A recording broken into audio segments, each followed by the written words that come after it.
Prostate organoids are an exciting in vitro system for studying development and disease. They overcome challenges of immortalized cell lines and offer an inexpensive alternative to animal models. They can be grown from human prostate cells, as we've shown in this protocol, as well as mouse prostate cells, as a disease-relevant preclinical model system.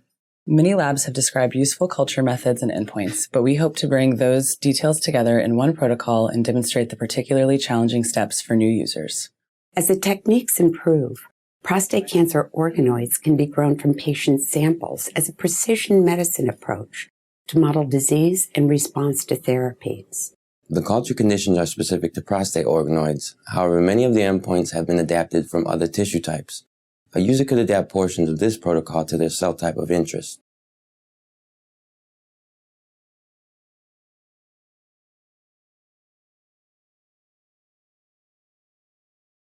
Start this experiment by growing epithelial cells in matrix gel-coated 96 well plates as described in the manuscript. To collect organoids from the plates after 12 days, remove medium from the wells without disturbing the matrix gel. Then, immediately add approximately 200 microliters of neutral protease to each well at about a 1:2 ratio of matrix gel to neutral protease.